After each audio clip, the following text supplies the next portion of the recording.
Travis has an amazing experience in 1975 with UFO encounter.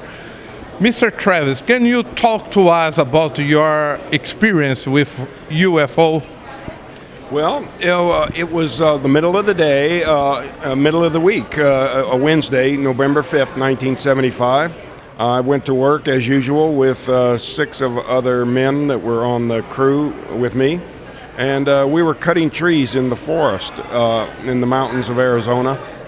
And after a day's work, it was starting to get dark and we were headed home. And we saw the glow of light coming through the trees. And it was very strange, but not really alarming at first. But when we finally got to where we could see the source of the light, we saw this UFO hovering near the road. And it was so close, there was no mistaking it. You know, you could have thrown a rock and hit it. It was, one of the guys in the back yelled out, "It's a flying saucer." And I threw open the door and I got out of the truck and I started towards it because I thought it would take off before I got very close. But it didn't leave, so you know the rest of the crew were getting pretty anxious and were yelling at me to get away from there. But when I got up close to it, it started to move and got louder, and so I jumped into a crouch and decided to do what the crew was yelling at me to do, is to run back to the truck. But when I stood up, my upper body got so close to the craft that some energy jumped from the craft through my body and knocked me 20 feet through the air. And the crew, you know, it was so violent that the crew thought I had been killed. And they said, he's dead, let's get out of here. So they drove away. And after they overcame their fear, they came back to see if they could help me, but they saw the craft leave and it had already taken me. So when they went to the sheriff's department to report it, the lawmen did not believe them and thought that they were making up a story to cover up for a murder, that they were that maybe there had been a fight and they just were trying to cover up for what they'd done. So they called in the state police lie detector expert, and he tested the men, and they proved that they were telling the truth, that they saw the UFO. So when I was hit by that blast of energy, it was so violent that the crew immediately thought it had killed me, because it sent me flying through the air. And one of the guys said he thought, oh, he disintegrated it and blew him to pieces. But the other crewman said no, he was in one piece when he hit the ground. But another crewman said that the most frightening thing about coming back to him was that he thought he would see my body in a really horrible, burned up condition. But when I regained consciousness, I was on board the craft, and at first I didn't know where I was. I thought I was just in a hospital. And then I remembered approaching the object in the woods. And then when I could finally focus my eyes, I saw these creatures standing around me, lying on this table. And I just freaked out. I became hysterical with fear. And I frightened them away and tried to find a way out of there. A human-looking, I think an alien being that looked like humans, came in and took me out of this craft. And he took me to a room where there were some other human-looking beings like him.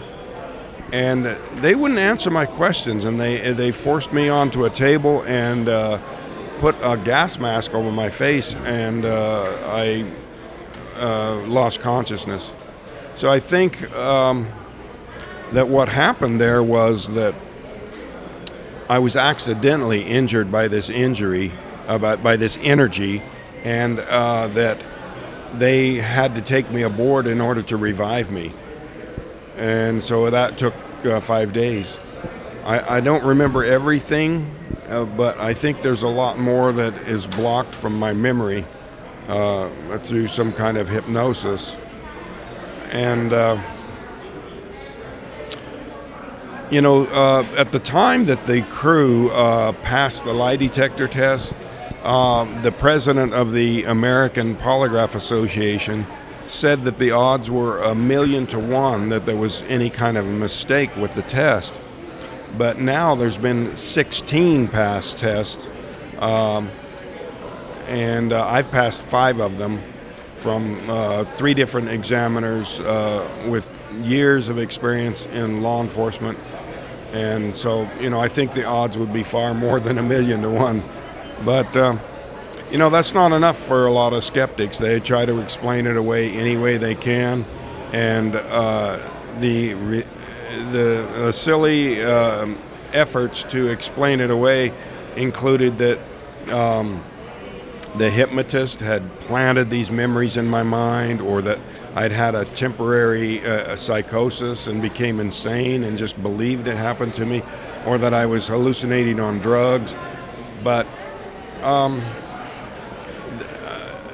I had tests run by the county medical examiner that proved there were no drugs in my body, and also that was on several polygraph tests that I took about drugs.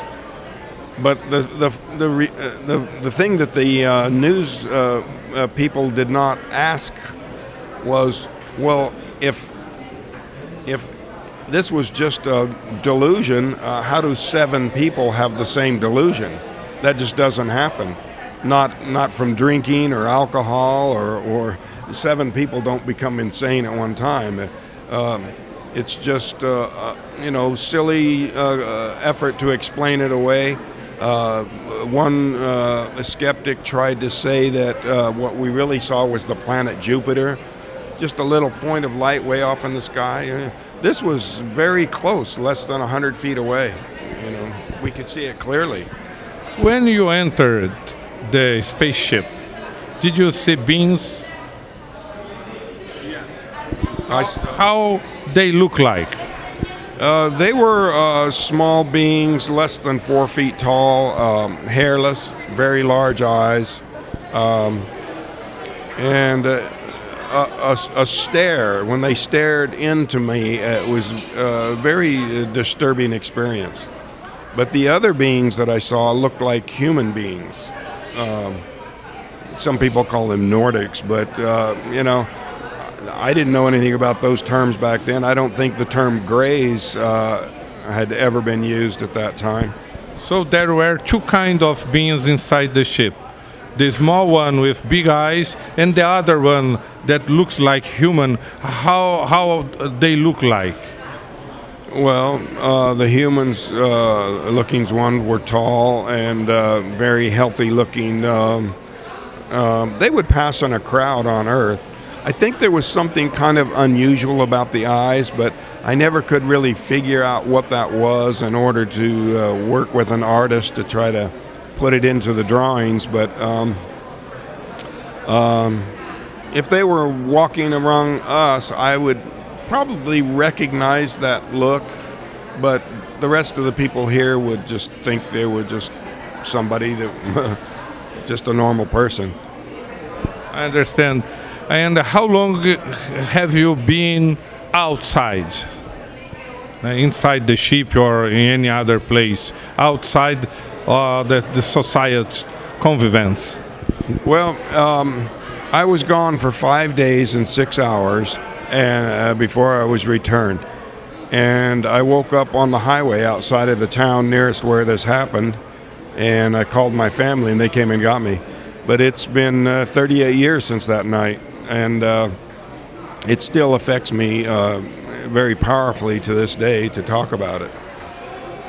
And how you were when they encountered you, they found you, how were your situation, your clothes, your signs in your body?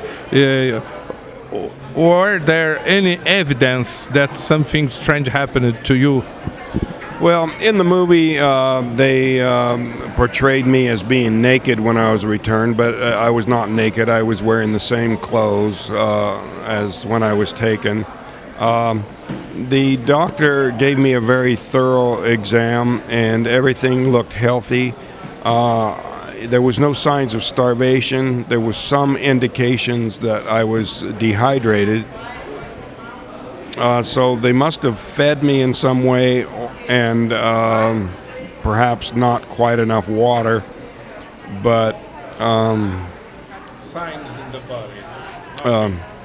yeah, the X-rays were totally normal. One thing that was odd was a brainwave scan discovered an unusual pattern in the brain. And the technician that gave me the EEG did not know who I was or what had happened. So when he made a note on his report of this unusual pattern, that's more significant, since he, had no idea what. He was just told to look for signs of injury. And, I had EKG, EEG, blood and urine samples, X-rays,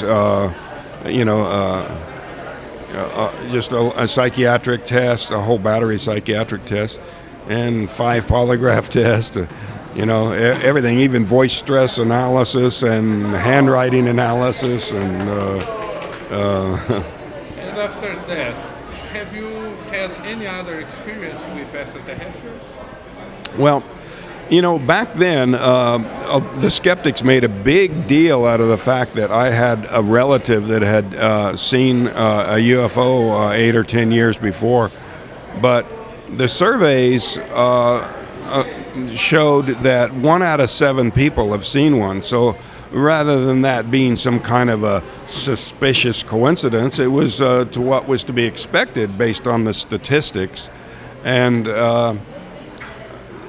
so, the idea that if you've ever had more than one experience, that makes your case not valid is just, it was a common belief at that time, but it's not got any basis in fact. So, I'm often praised for coming forward to tell my story, but it's not really deserved because I had no choice. By the time I was returned, it was worldwide news, and there were news crews from other countries in town before I was ever even returned. And I tried to avoid the media at first, but that didn't make the story go away. It just made the story more negative. So I found I had to do the interviews just to set the record straight and prevent all these crazy efforts to explain it away from, getting out to the public and misleading people. In that time, when your fellows in the forest went to the police to talk about this experience, was it registered as a case, a police case, or no document about this case? Oh, that was very well documented. I actually got a lot of copies from the police file after the case was closed. And the sheriff's men were very struck by their interview with the men when they came to report this, because some of the men were still crying. They were very shaken and looking very pale, and so they knew something very terrible had happened, but they thought it was because they'd witnessed a murder or something, and they were afraid of getting the death penalty or going to prison. But that was all disproved. A lot of us have taken more than one lie detector test, so, When you saw the human being, did you feel yourself more comfortable? Yeah, it was very reassuring to see the human being. I thought he was there from some Earth-based agency. At first, I thought it was just like military or police that were there to rescue me, and it was only, a little bit later that I realized they were probably just aliens that looked like us, and so I started to fight back and resist them. So they rendered me unconscious. But when you were inside the ship, there was the big eyes guy, extraterrestrial, and the other one, the other human, transmitted to you some good feelings. Was it more comfortable to you? Do you feel it better when you saw the human one? Yeah, I immediately thought I was rescued. So when he wanted me to go with him and take me out of that craft, I was happy to go because he was taking me away from these horrible creatures, and so yeah, I was very much reassured by the presence of beings that looked like human beings. Did you smile? Did you say bye for them, or they just left you unconsciousness? Well, I was so traumatized, so hysterical that I never calmed down in the presence of the humans. But when I woke up after they rendered me unconscious, I was lying on the highway, and there was a light above me, and it was nighttime, and I looked up and I saw the UFO hovering there, and then it just shot up into the sky. So no, they weren't waving by or anything like that. Great. Travis, amazing history. Thank you very much for your interview.